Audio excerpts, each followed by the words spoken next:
welcome to Steamforged Gamers. Here with your host Jamie, and I'm joined today by the design team to discuss Locus. So guys, why was Locus created? Well, he was created in universe by Pinvice to provide a strong central holding position for the engineers. He has the Locus, the centre point of the engineers' strategy in a lot of ways. Fantastic. So the player himself on the card, did he come with any new character traits or character plays? Yes, several. Both of his character plays are brand new, in fact. One which is called Destructive Impulse, which does 2 damage and gives a 2-inch push, and that's a ranged push in any direction. It's so powerful. Like really powerful. I think that might be unique in the game. I can't think of anything else that... Yeah, I mean, the closest thing you get is Stave's Barrel when it's placed on someone's exactly, head. Exactly, but it's shorter range and you have less control over where it goes, And his second ability, which is really, really cool, is called Remote Control. And that lets him target a free ball that's within 6 inches of him and kick it as if he was in possession of it. Very so good. It basically extends his kick range by 6 inches. So can that be used to take a shot on goal or pass and then snapshot off that? Yeah, absolutely. The only restriction he can't pass to himself because he is effectively in possession of the ball when he makes the kick, and you can't pass to yourself. But apart from that, you could kick and score a goal with that, or kick to someone else and make a snapshot. Fantastic. So which captain would you recommend this player works best with? I'd say both, really. Yeah, he works quite well with both Pinvice and Ballista.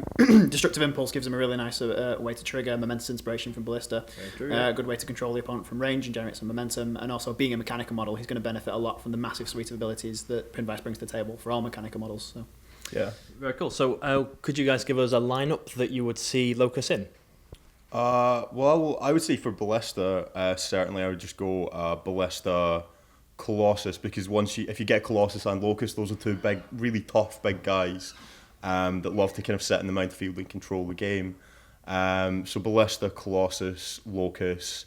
I really like Mainspring with Ballista because of basically his launch control ability. He just gets free passes, gets to bounce the ball around. And then I would say Velocity, because she's a very strong striker. And, well, maybe Compound, because I think having a goalkeeper is really strong. Yep. What about Pinvice? Jamie, do you want to do Pinvice for us? Sure. I mean, taking it with Hoist is also an interesting way to play him because it means you give Hoist access to both of Locus's character players, which gives him a whole different set of things that he can do. And then the fairly standardised Pinvice team is still very good for Locus. So taking Mother as well, good set of ball retrieval, and they basically just got a lot of control on a free ball. So sometimes you might even see Salvo in a Pinvice team because then your opponent can't drop the ball anywhere. Yeah. If the ball is on the floor, you're going to have several different ways to deal with it. So which leads on to a nice trick with Locus actually is you could kick the ball in front of Locus and you've got either Locus can then remote control it himself forward or onwards, or you've got many other ways of picking up that free ball and abusing it. Yeah, we've discussed the character plays. Were there many character traits that came in with Locus? So he has Stoic and Reanimate, both of which are traits we've seen before in Engineers, but his really cool sort of unique character trait is called Gravity Well, which actually started off as a movement debuff for enemy models, but because basically the theme of this model is, he can remote control Destructive Impulse. He's got lots of force abilities, but we sort of found that it wasn't really doing what we wanted it to do. It wasn't having the effect of what the model was supposed to do. So we actually had this really cool idea for Gravity Well now, which is when an enemy model ends in advance engaging him, they get pulled directly into base-to-base with them, which is just a really cool concept because it lets him hold the midfield and just sort of go, where are you going? You're not getting past me. Yeah.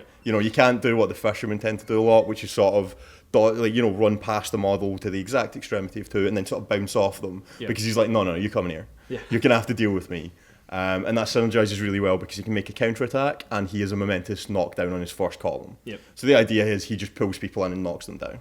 Very cool. So his playbook, is there anything unique on there, or is it because just from looking at the card, it seems to be quite like a momentous heavy kind of playbook, whereas we've seen a couple of them in the past have had a little bit later in their playbooks where all the momentous results came. Yeah, well, I mean, he's a big lad, right? Like he can have a fight, as you say, and that possession of that sort of holding the central midfield, he is really he's good at generating momentum. He's got momentous knockdown on the first column, which is just great. And then he's got momentous push on the column after that. And on column 3, he's got momentous push and a momentous tackle. So he could even be like, right, I'm going to grab the ball off you and push you away as well. Yeah. So he's just got a very strong momentum generating playbook. Quite consistent. Yes, absolutely. Fantastic. Right, guys, it's been nice chatting to you. And we'll see you again next time.